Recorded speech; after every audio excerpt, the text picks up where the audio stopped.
AutoCAD series টিউটোরিয়ালে আজকে টিউটোরিয়ালে আমরা কিভাবে স্লাইড উইন্ডো করে সেটা দেখব। গত টিউটোরিয়ালগুলোতে আমরা ড্রয়িং এর মধ্যে রেলিং কিভাবে করতে হয়, মানে আপনার প্রজেক্টের কিভাবে রেলিং করতে হয় সেটা আমরা দেখাইছিলাম। যারা মিস করছেন চাইলে আপনারা প্লেলিস্ট থেকে দেখে নিতে পারেন। আজকে আমরা শিখব এই স্লাইড উইন্ডোটা কিভাবে করতে হবে সেটা।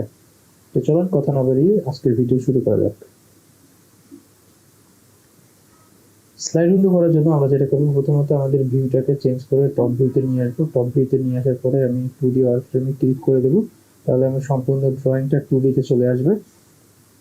2D তে আসার পরে এখন আমি কি করব, এই সম্পূর্ণ শেপটাকে ড্র করব।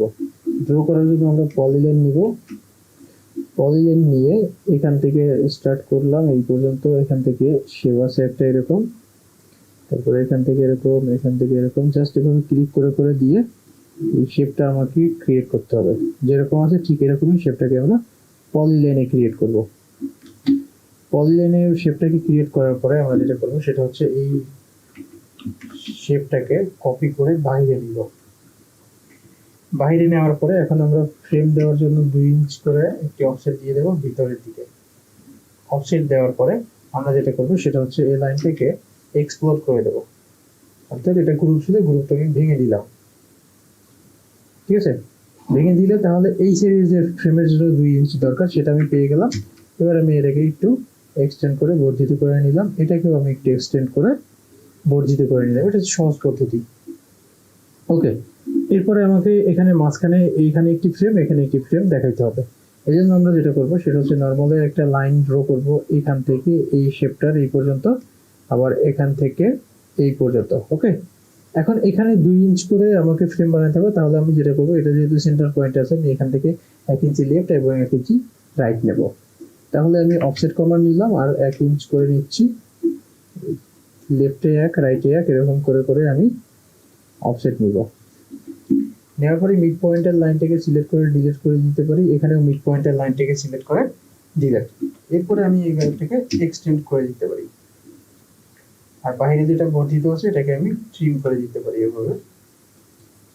এখানে আমি এখানে আমি এক্সটেন্ড করে দিলাম, আর এখানে যেটা বর্ধিত আছে সেটাকে আমি এভাবে ডিলিট করে দেব। ওকে, তো হয়ে গেল আমার। এখন আমি যেটা করবো সেটা হচ্ছে আমি এটাকে আবারও এসডব্লিউ আইসোমেট্রিক ভিউতে নিয়ে আসতে পারি। এসডব্লিউ আইসোমেট্রিক ভিউতে নিয়ে আসলাম। নিয়ে আসার পরে এখানে ফ্রেম তোলার জন্য আমি যেটা করবো, এখান থেকে প্রেস ফুল কমান্ড নিব। প্রেস ফুল কমান্ড নিয়ে এখান থেকে ফ্রেমের হাইট দিব, যা হাইট ছিল তাই। এখান থেকে ফ্রেমের হাইট দিলাম 54 করে। ওকে, এরপর এখানে ফ্রেম তুলতে হবে আমাকে 2 ইঞ্চ করে। তাহলে এখান থেকে একটি 2 তুললাম, এখান থেকে একটি 2, আর এখান থেকে একটি 2। ওকে, তো আমার তোলা শেষ। এখন আমি যেটা করব সেটা হচ্ছে এই 2 ইঞ্চিকে কপি করে উপরের দিকে ফ্রেমের জন্য বসাই দিব। এই পয়েন্টটাকে ধরে এনে এই পয়েন্টে বসাই দিব।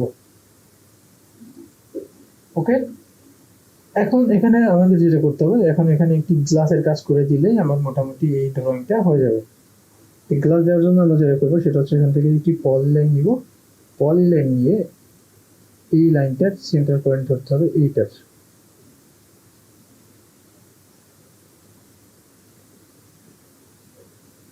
এই পাশ থেকে শুরু করি আমরা।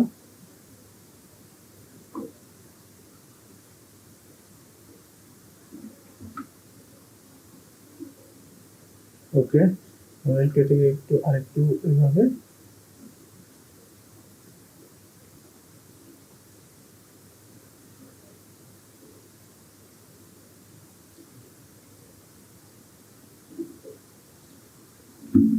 দুইটাকে ঘুরে নিলাম। পলিলাইন নিব একসাথে, পলিলাইন এই সেন্টার পয়েন্ট, এখান থেকে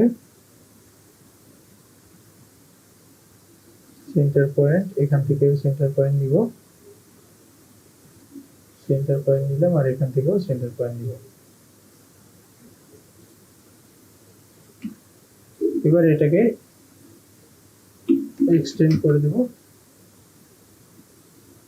এই পর্যন্ত। ওকে, এখন যদি আমি এটা রেন্ডার করে দেখি,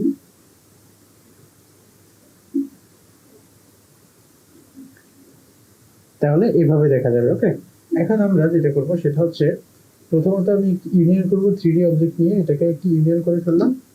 আর এখান থেকে এই সারফেসটার মধ্যে যে এই আইসোলাইন গুলো দেখা যাচ্ছে সেগুলো মসৃণ করার জন্য আমি যেটা করবো, এখান থেকে ভি আইসোলাইন এবং এস আইসোলাইন 0 করে দেবো।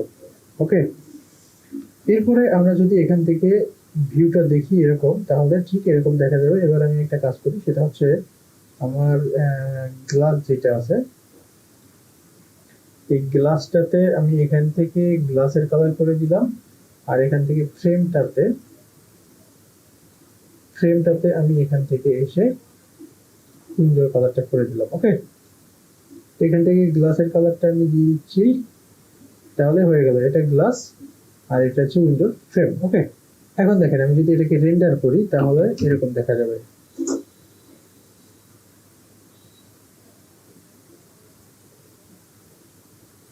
ঠিক আছে, অল না, এটা হবে উইন্ডো, এই যে উইন্ডো কালারটা আমি দিয়ে দিলাম। ওকে, এবার আমি কি করব, এটাকে একটু ব্লক করে ফেলি, একটা বি এন্টার, স্লাইড উইন্ডো। ঠিক আছে, একটা পিক পয়েন্ট নিলাম ধরেন হচ্ছে এটা। ওকে করে দিলাম, এটাকে আমি জাস্ট মুভ করে বসাই দিই। আমি মুভ করব এই পয়েন্টটাকে ধরে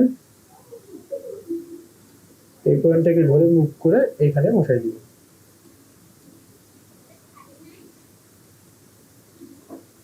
ওকে, তো এখানে বসানো শেষ। এবার আমি একটু এই সেটটাকে একটু রেন্ডার করে দেখি কিভাবে দেখায়। ওকে, ঠিক আছে, এবার আমরা কি করব, এই সেম মেজারমেন্টের একটি উইন্ডো এই পাশে বসবে।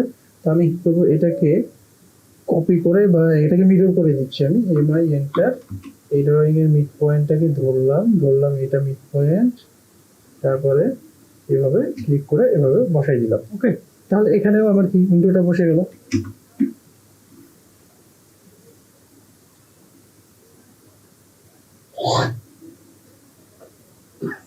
ওকে, তাহলে নেক্সট ভিডিওতে আমরা যেটা করবো সেটা হচ্ছে এই কিভাবে, এখন আমাদের যে কাজটা আছে এই ড্রয়িং এর মধ্যে সেটা হচ্ছে ঢালাই দিতে হবে, ছাদের ঢালাই। তো স্ল্যাব কিভাবে করতে হয় সেটা আমরা আগামী ভিডিওতে দেখাবো। আর আপাতত আমরা যেটা করব সেটা হচ্ছে এখান থেকে যে